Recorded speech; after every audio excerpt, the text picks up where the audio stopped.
Ladies and gentlemen, boys and girls, I'm the gnarly gnome. This is called the Weekly Pint. It's a show. If I can find the right button, it's a show where we sit down, we talk about everything that's happening during the exciting week that we just rolled through. Preview some of the stuff that's coming up in the coming week, and we just really sit down and have a drink together. It's a happy hour. It's an excuse to sit down and have a drink together because sometimes we just need that. We just need to sit and have a drink together. This is an action-packed show, too. I have a lot of things that I want to cover. But before we get into any of that, we do have to drink together. That's the whole point of this. So as you jump on the chat, feel free to tell us what you're drinking, as you guys can see. Let's see. Josh is having a Bodhi. That's from Columbus Brewing Company. Great IPA. Caroline is having West Cider, the apple pie, and attempting to put the boy child to bed. When I came down, ours was just waking up from some kind of evening nap that he decided to take. So I can hear him running around upstairs right now, and who knows what time he'll actually go to bed. So that's going to be fun tonight. Let's see. Marco is having psychopathy. Let's see. Julia is having high grains Belgian Double. I don't remember what that one's called, but is that Oost? I think that's right. Let's see. Marco says, you look cold. Turn on your heater already. It's January. The heater's on. I did finally block off every vent down here just to try to keep it cold down here. I like it cold in the basement, especially with the beer cellar. It's like a big fridge. I like it. Julia says the can is downstairs. I'm pretty sure it's Oost, I think, is their Belgian Double. I could be completely wrong about that, though. I've been wrong before. And my wife and my children let me know every time that I am. So I could possibly be wrong. I'm going to crack open a beer right now. Got my wonderful Be Gnarly Drink Local glass, and we're going to dive into an esoteric beer. This is Black Bouquet. Man, I need to get a light over there. Black Bouquet, this is their brown ale, Dahlia with black coffee. It is 5.3%, and it is collaboration with Black Owned. It says, together, crafting black excellence, 2 brands, 1 mission, a call to action for all of us to unite as one community to touch more hands. It is our hope that the high standard used to create this beverage will spill over into the minds of the people who journey with us. Don't spill any. Black Bouquet, Dahlia with black coffee, limited release, 2021.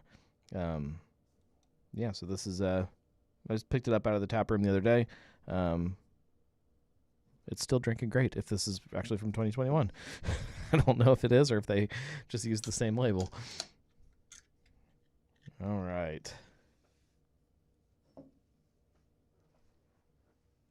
We're gonna dive into this. I had one of these while watching the game this weekend. Lest anyone worry, I do have tonight's game on right there.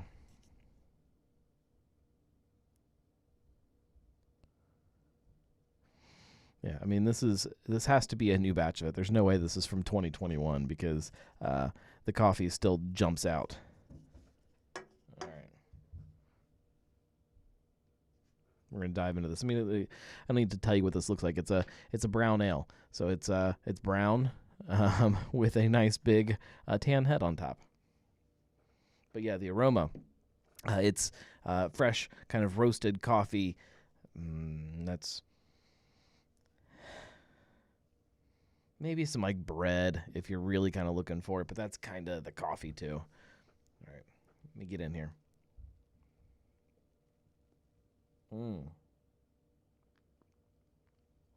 Smooth, roasty, bready. Definitely the coffee comes in. That's great. Vernon says found a Wolf's Ridge Buchenrauch from 2021 in the back of the fridge.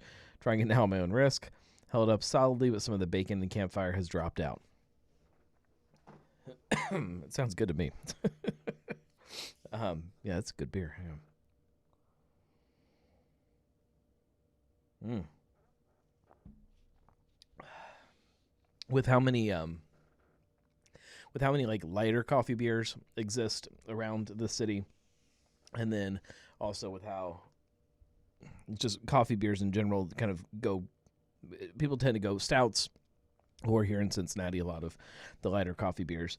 Something like this, I think, is kind of a nice, refreshing take on it. It doesn't come off as like that bitter kind of coffee, and it also doesn't come off as too kind of latte-like. It's just that kind of good, round, smooth, roasty coffee. It's good. It's a good showcase of coffee, in my opinion. But yeah, good beer. I like that. I shall drink that. Let's dive in here. We have a lot of things to cover because there was a lot of kind of crazy news this week. Some local stuff, which actually wasn't news from this week. That I've been sitting on for months at this point, and then also some bigger kind of national news. Marco says he's using the same glass. Lee was gifted a 6-pack of Yingling Hershey Porter and wrapping it up tonight. Man, I had that beer. It's been a while, and I didn't like it when I had it. It was way too much kind of artificially chocolate kind of flavor to me. I didn't enjoy it very much. But to each their own. If it's in my fridge, I'm drinking it. I'm not going to let it go to waste, so there's no judgment coming from me about drinking Yingling Hershey Porter. It might be good, like, mixed with something else, like mixed with another porter. Maybe that would kind of balance out all of the stuff that I didn't like about it. I don't know. Maybe not. Maybe it would still not taste great. I don't know. But I'll tell you what has tasted great is the things that I've been drinking this week. And I've had a couple really great things coming into this week's show, which brings us to the first segment. The best things I've drank this week. And it started off last week. I went to 2 different bars that were new to me. I like trying to try new bars when I come across them. And one that I had been sitting on for a while that I had not made it to was we'll call it the new space in the back of the Party Source, the Merchants Club. This is their replacement to Braxton Labs when that closed. It's a cocktail forward bar. Bourbon bar. There's a lot of bourbon, but I still think it's kind of cocktail forward. Marco wants to know if they had a touch tunes. I do not believe that they did. Not that I noticed, at least. But what they did have was a really, really fun cocktail menu. And I started that off with a drink that is called the Pretty Boy Floyd. And I was going to pull a picture of this, and then I think I forgot to do it. Huh. Yeah, I didn't pull a picture of it. I had a picture of the cocktail that I was going to put up on screen, and I didn't do it. Sorry. It was a really great cocktail. It was, man, I can't believe I forgot to pull that. It was a rum-based cocktail with lemon juice, egg whites, so kind of like a, I guess like a twist on a daiquiri kind of, but with lemon juice. But the thing that caught my attention was the syrup that they had in there that was listed as Sorrel hibiscus syrup, and I didn't know what that was. So I started talking to the bartender, and she introduced me to this stuff called Sorrel, which is a liqueur. So super heavy on the sugar, but it starts with a hibiscus base and then uses all kinds of like dark kind of baking spices and stuff in this liqueur. Reminded me a lot of Angostura bitters, which I love, and I had to try the cocktail. So I did, and it was delicious, and then I drank some of the liqueur by itself because I had to try the Sorrel stuff and figure it out. And fell in love with that, and was again talking to the bartender, and she said, "Yeah, we're discontinuing it in the store actually, and it's on sale right now." So it was like $10 for a bottle, so I had to get some and bring it home and put it by in my bar so that I could try it here in the coming weeks with a couple cocktails that I wanted to do. So it was a great cocktail, really, really good. It's called Pretty Boy Floyd, down at the Merchants Club. If you ever find yourself down there looking for a cocktail. Caroline says, love the animation, playing around with OBS. Yes, sort of. It's been trying to incorporate some more production into this show and turn it into the show that it's destined to be. Julia says, how many cases did you come home with? I just bought one bottle. There is way more bottles of things laying around this basement that I won't get to for a long time that mean I can't bring home cases of stuff. Not to mention the backlog of beer that I need to be drinking. But something like that will definitely find its way into some fun cocktails. And at some point, we'll have people over again for some kind of an event, and we'll mix up some fun cocktails. What got me excited was it was a kind of a bright liqueur that works really well in like wintry drinks, which I'm drinking a lot of right now. That dark baking spice kind of thing. I haven't tried it yet the way that it's in my head, but I just want to take it and mix it with whiskey and see kind of how it goes, because I think it would just like some kind of weird old-fashioned kind of thing. I don't know. So that was the best thing I drank at the Merchants Club. I also last week, I don't remember what day it was, maybe Thursday, I think. That might sound right. Stopped out. I was shooting through Westchester on my way home and saw that a new bar had moved into the space right next to the movie theater, which is over by the new Sonder and all that stuff over there. The Streets of Westchester, I think is what it's technically called. And this new restaurant moved in and it just said KC on the side. So I pulled up the old Google machine and started figuring it out. And it's a place called King Corona. And so I stopped in at King Corona. And, well, actually, I'm probably getting ahead of myself. Before we get to that, because I do have a lot to say about that, let's go to we'll skip to the next thing that I had that was awesome, and that was a Groovy Baby at Third Eye. I did have that this last week, and wanted to bring home a crowler of it. I always try to grab a crowler or two and throw them in my fridge because I love that beer, and found out that they now put it in 6-packs. So write that down in your to-do list.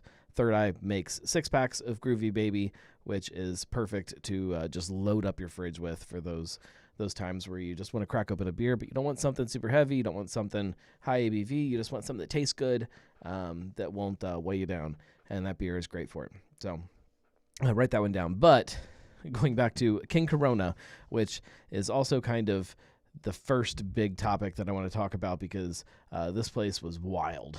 It is King Corona. And there's a picture of it. It just looks like it kind of looks like a tumbleweed, which I don't remember what was there when that place was first built. It might have been a tumbleweed. I don't think so. But it was way better than it looks from the outside. I walked in and was kind of blown away by it reminded me a lot of what is the Josh says that used to be a barbecue place. It was like a burger place right before this, I think. And then it was definitely I don't remember. Man, I'd have to really do some digging and try to remember everything that was there, but it's like a what's the fancy taco place? Why am I drawing a blank on this? Marco says Hustler Club, not Hustler Club.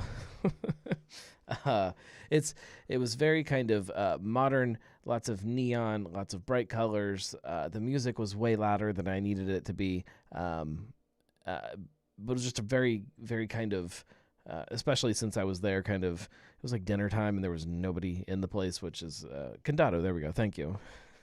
No, not Condado. No, I'm completely drawing a blank here. It's really not important. And so I got a seat at the bar. Sat down at the bar, which I do have some pictures of the place if you guys want to. We saw that one. That's the outside. So here you go. Very Bagger Dave's. Thank you, Julia. Yes, used to be Bagger Dave's. It was something before that though. So very kind of neon, very swanky. There were strange signs all around, which I thought was funny. There was one like in the bathroom that was about like hustling or something, and I thought that was strange. In the bathroom, a sign telling me to hustle. So there were things like that were like motivational signs around, like neons, and then also kind of things that made more sense, like, hey, I'm going to drink that kind of signs. But yeah, it was good. This was where things started to get a little weirder. So this is the cocktail menu, which I know it's probably hard to see on your screen, but that's a fairly extensive cocktail menu, and there's some really weird stuff. And there's a bunch of margaritas, which makes sense. Los cocktails. There's a lot of bourbon drinks, which, okay, Cincinnati, I get. Bourbon, again, makes sense. But for like a Mexican kind of themed restaurant, it's Latin themed, I think is how they described it. Very strange. And there's a couple on there that if you really start to dig in there, it just don't really make sense. But it intrigued me. I had to dive into that. Sat down at the bar. The bartender came up and asked me how I was doing and everything. I said, "Oh, doing great. Want a cocktail?" And she's like, "That's great." And I said, This is a pretty wild cocktail menu." And she's like, "Oh, but they're all great. I can make every single thing on there, and they are all delicious." And I said, "That's perfect. Just the bartender that I need. I will take the Pisco Sour." Because I love a Pisco Sour. It's been a very long time since I've had one, and it sounded delicious. A Pisco Sour, if you don't know, it takes Pisco, which is a Peruvian spirit, lime juice, and what am I missing here? Pisco Sour. It takes Pisco, lime juice, egg white. I think that's it. 3 parts, very basic cocktail, but delicious cocktail, and then Angostura bitters on top. And as soon as I ordered it, she looked me dead in the eyes, and she said, "Yeah, I can't make that." I said, "You just told me you can make anything on the menu, and they were all delicious." She's like, "Yeah, I can't make that one. That's the only one I can't make." So that's the one I want. And so she called another bartender over, and he mixed it up for me. And it was fine. It was a good cocktail. Not the best Pisco Sour that I've ever had. Got to use fresh lime juice. That goes to every single cocktail bar that exists on the planet. If you want to make actual craft cocktails, you have to use fresh juice. It makes a huge difference, and you can taste a difference. And especially in a cocktail like that does not have a lot of moving parts to it, if one of those ingredients is not right, the whole thing kind of falls apart. So it was okay. It just wasn't tart enough is basically how it broke down. I did also have a margarita while I was there, which was interesting. I think it's on there somewhere. I can't see it from my screen, but it was one of the margaritas, one of the specialty ones, and this was a different bartender at that point. I think I don't know if I embarrassed her by ordering the one cocktail she can't make, but she never came back. So whatever. There was another bartender that came up, and our communication was a little difficult. I don't think English was his first language, and he asked me what I wanted, and I ordered the margarita that I wanted off of here, and then he asked if I wanted it on the rocks. And I said, no. I wanted just neat, no rocks. And he said, okay. And then he went over to the taps, poured a house margarita right on in a rocks glass full of ice, threw his garnish on there, and handed it to me with a big smile. And so I said, thank you. And I drank it, and it was fine. But it was not at all what I ordered. And I don't know if at that point they just realized, cocktails aren't our thing. I don't know, but the whole thing fell apart for me. Everything tasted fine, but it was just strange. as I was sitting there kind of enjoying my drinks, I was kind of just looking at the menu and kind of figuring out what this place was really about. And I came across a page in the menu that I had to share with you guys because for this, I don't remember what they call it. They have a tagline. It's like Latin something or other. And one of the pages in the menu was El Sushi. That's right. You can get your margarita and El Sushi, including the Hot Cheetos roll or the Surf and Turf roll. There is a Bira roll. I don't understand any of this. I don't know what this is about. Over here. It's opposite when I'm looking at it. It looks like it should be here, but it's actually over here. I don't know what this is about, but it was odd. It was enjoyable, but it was odd. I did not order any El Sushi, but you bet yourself the next time I go there, I'm getting some El Sushi. Marco says, "Is this real life?" It is real life. It is King Corona. That's how real it is. So the next time that you find yourself over at the new Sonder Tap House in Westchester, stop into this place, King Corona, because it is definitely an adventure. I love finding places like this. Like how does this exist in Westchester next to a movie theater, right down the street from Bass Pro Shop, who just announced their opening date. I think it's like February something. So it's coming, and when that place opens, I'm pretty sure that entire development is just going to be full of people. I hope. So that was that. That was kind of the big exciting drinking news for me. The big kind of national news that you guys know we have to talk about is the news that Octopi is being sold or is sold to Asahi. This is I guess the last big Japanese brewery that hasn't moved into the United States with a production facility of some kind. You had Kirin that bought New Belgium and turned that into a big thing in 2019. You have Sapporo, who famously bought Anchor and then Stone. And, we all know the story there.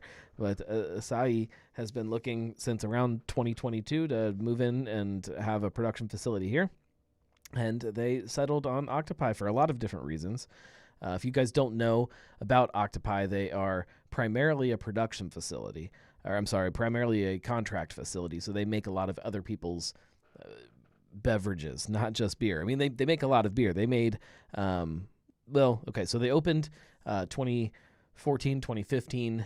One of the guys that helped start Five Rabbit Cerveceria, excuse me, he came in and saw this opening in the market, he said, to do contract brewing and open this place up, and was hoping to hit around 50,000 barrels.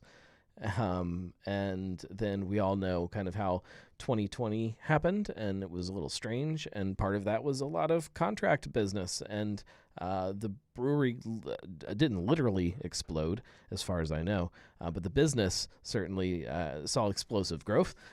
It grew 443% in 2020, so lots of new business. 2021, they grew another 51%. 2022, they grew another 38%. So this place has just been on this meteoric rise of popularity. And obviously that got the attention of Asahi, as they were looking for not only a kind of a high-tech new brewery, a big place that was able to handle the volume that they were wanting to do, and also a place that, they could lean on whatever that business that already existed there. As of 2022, they made 220,000 barrels of beer, so about twice as much beer as Rhinegeist does volume-wise. But that's not all of their business. That's 220,000 barrels of beer. If you pull in all the other beverages that they do, they made 508,000 barrels of craft beverages. So they're making a ton of stuff there, like a ton of stuff. This is a really big brewery. I don't remember where they sit on the. I think they're number 13 as far as breweries in the country. Just very, very big place. And now it's owned by Asahi, which is fine. I'm actually kind of torn on the idea. This doesn't bother me in the same way that like New Belgium kind of hurt a little bit, and obviously Anchor and Stone hurt a little bit. This is different. It feels different because it's a contract facility, so it was never the same thing. Although they do own Untitled Art, for anybody that doesn't know that, but it just doesn't feel the same. They on one hand, I definitely. Even aside from the Octopi stuff and the Untitled Art stuff, the thought of Asahi being made here, on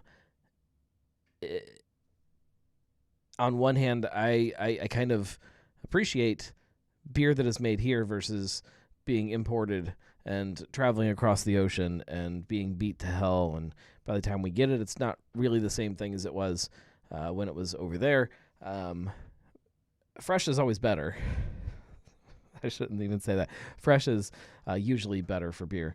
Not really as the case with lager, but that's a whole different debate. It is better for the environment. You're not shipping things across an ocean. It makes jobs here. It puts more money here. But at the same time, like there's something about, the tradition of a brewery that exists somewhere that we're starting to lose as these things start to happen. For anybody that doesn't know, Asahi owns lots of other companies too. I don't think that I do have a list. Okay. They own Peroni. I'm sure you guys have heard of them. There's a place called Nastro Azzurro. I don't know that. Kozel. Two more that you probably do know is Pilsner Urquell and Grolsch. So as of right now, they've owned Pilsner Urquell for a while.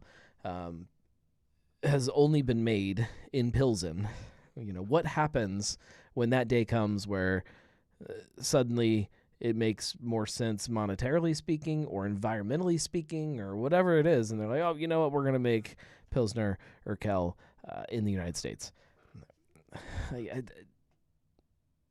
Even if you can make the beer and it's the same, when you do that, are you losing something that we should be cherishing as drinkers, something that makes drinking what it is? And I think that we kind of are. So on that side, it kind of I don't like the way it feels to see a company like this opening in the United States. It's a weird give and take. There's things that I love about it and things that I don't. So that's kind of my struggles with it. Marco says that it was not stated if they are keeping the contract customers. They are planning on it. I think the the official quote, if I can find it here in my notes, is that Octopi is being integrated into Asahi Beer USA, but will continue all its contract business. That being said, once a contract is up, if somebody planning on re-signing another contract with a different company that is a foreign company, who knows? Time will tell. But as of right now, they are planning on still doing the contract business that they have been doing. It's a huge business. There's no reason why they wouldn't, unless all of a sudden they start running into some kind of issue where they just can't. They don't have enough space to do it. But I think they would expand before they got rid of that side of the business, in my opinion. But I don't really know anything, so take that with a grain of salt. Here's the big news, and kind of the we'll call it the bad that I hinted at in the show title, which is not really bad. It's a play on words because we're talking about Bad Tom Smith. These guys continue to surprise me over and over and over again. And if you can see by the picture, there's some crazy things happening. And there's been some stuff kind of building for a little bit here. It started, I saw a post, well, it didn't start with it. Recently, I saw a post where they announced that they were going to have wine in their tap room. They did their own wine, which is great. I think a lot of places should be doing that and aren't. That surprised me. But this is a bourbon barrel infused Cabernet. It's going to be available in the tap room next to their signature Bad Tom Smith bourbon that they contract out. It's great adding new products. I like the way that they're branching out and trying to grow what Bad Tom Smith is. On top of that, recently they announced on social media that as of next season, you'll be able to go watch a Reds game, and at Great American Ballpark, not only will there be Bad Tom Smith advertisement up on the scoreboard or the wall or something, there will also be, and I've seen this worded a couple different ways depending on where you catch it. There will be a Bad Tom Smith tap room, which from what best I can figure out is it's along the third baseline, and it is just a stand. So it's going to have 4 Bad Tom Smith beers on tap. I don't know how tap room like it's going to be versus just a place to buy Bad Tom beer, but either way, they're going to be selling beer in the ballpark, which is a big deal. How much money you'll make off of that is debatable, but it's certainly a good way to get your name out there and get people to see your brand that may not have seen it before. Marco says, I agree that wine should be a thing for more breweries where it makes sense. Yes. That's why something like this where you're not worried about making it yourself, you're having somebody else make it, and your name is on it, so it still feels the same way that feeling that you get from drinking a craft beer gives you. I think it makes sense, especially for a place like Bad Tom. But that's not the biggest news. The biggest news is this little gym that is tucked away.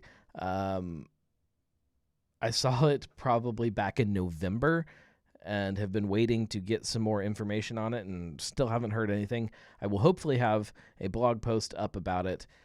If not tomorrow, maybe Wednesday is the goal here, depending on how crazy tomorrow ends up being with work, but that's the goal. This is a new Bad Tom tap room / restaurant. Looks like a production facility. We'd have very little details about this because they aren't really ready to talk about it yet. If they posted it at the end of November, this is the only details that I know is that it is a 10,000 square foot, 2-story space.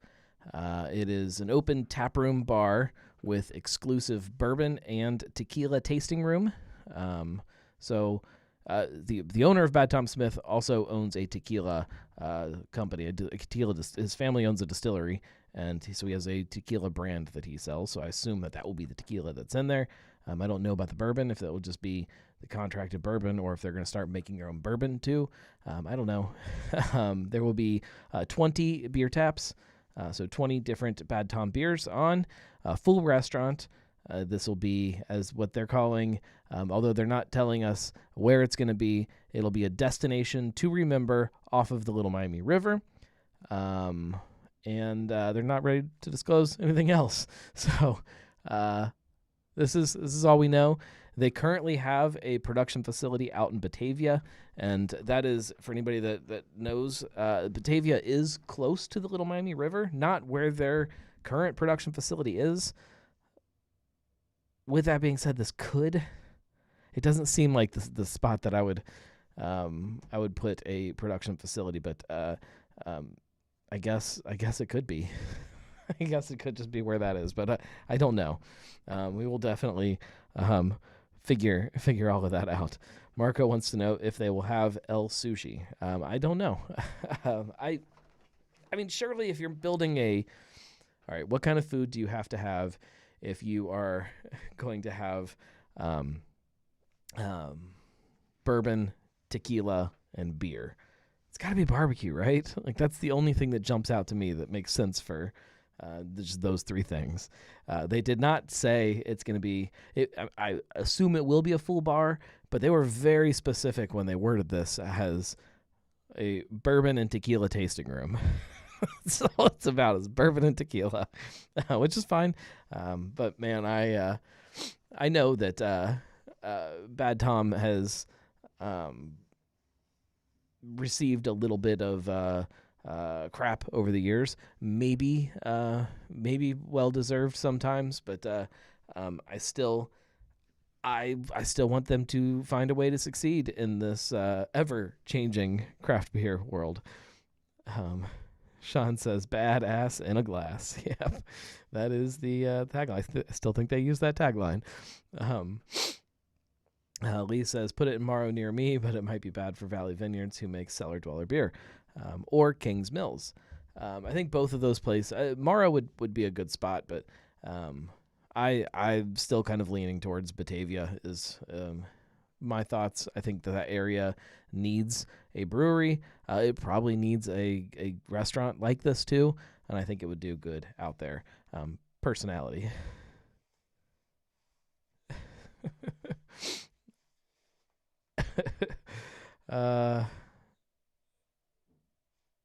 Marco, that is perfect. I think referring to Julia. Sean White, punctuation is everything. I get some of the gripes about Bad Tom. I've had beer at Bad Tom that was fine. I've had beer at Bad Tom that was not fine too. But overall,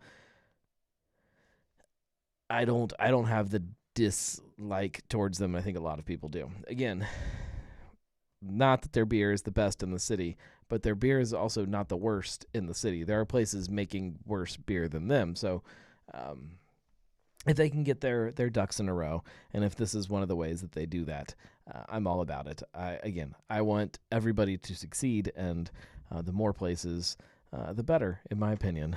That's how I honestly feel. So yeah, that's the news this week. That's kind of the new exciting things that are happening. As a reminder for anybody that has not been paying attention, we are doing next week. Derek says, "Still shocked to see their Ohio City taproom lasted as long as it did." Yeah. A lot of people are shocked to see a lot of pieces of Bad Tom that has done what it has, but next week, so next Monday, this show will be a little bit earlier in the day, and if you tune in the way that we typically do. However, the reason that it's going to be a little bit earlier, we're going to go live at 7 p.m., is because it's a live show. It's going to be on location. It's not just live this way. We're gonna be somewhere doing the same thing live, so you can sit in the corner and pull it up on your phone and watch it, even though it's across the room. I guess I think you can do that. We're gonna be at Westside, so Westside's tap room. We'll be taking things over and trying to figure out how to do a live show and figure out what that means. It's the 200th episode, in theory. If anybody has been doing the math, this is episode 198. So next Monday is episode 200. If you do some math in there, you'll figure out that there might be a special episode coming sometime this week, within the next week, just to make the math work. So stay tuned for that. That episode will be a little different too.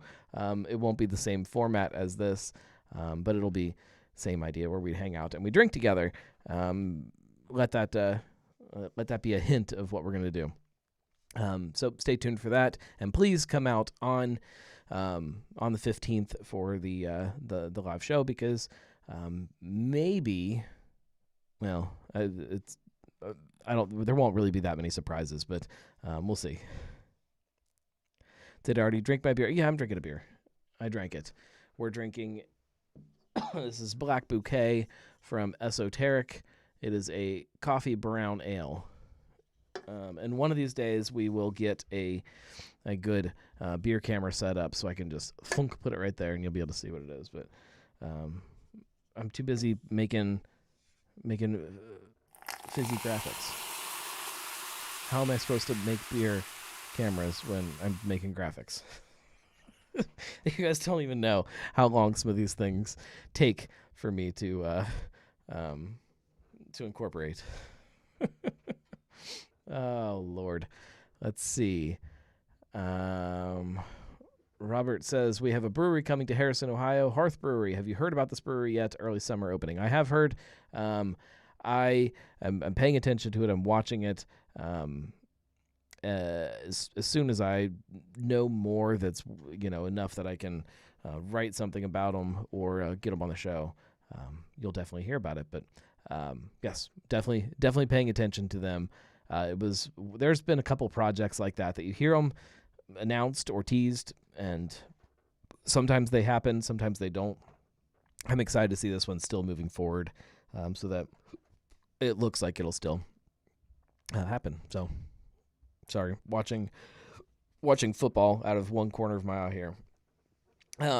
Anyways, that's it for tonight. I'm gonna try to get a little bit more work done, and again, I can hear my children just running around upstairs.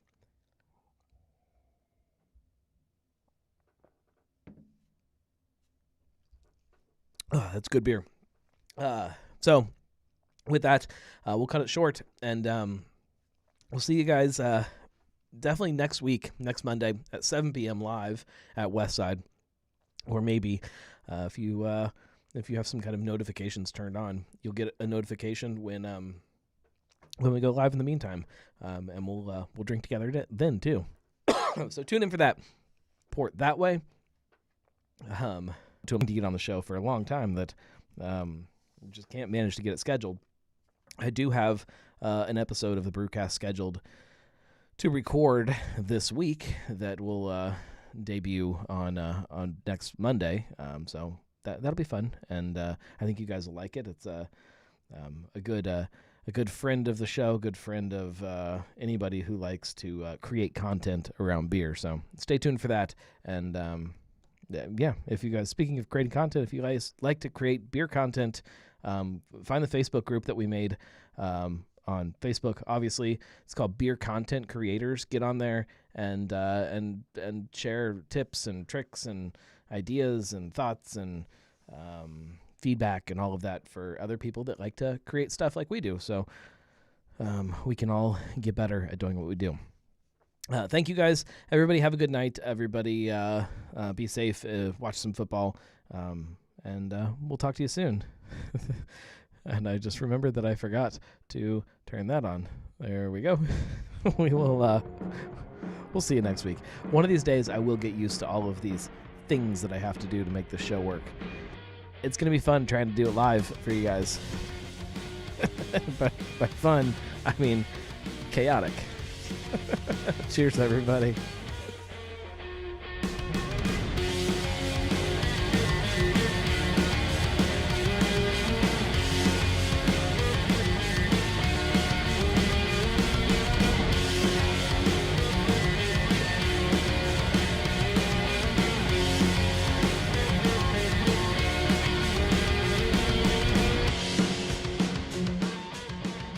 I'm also hoping for two different YouTube videos this week if everything falls into place the way it's supposed to. So stay tuned for that.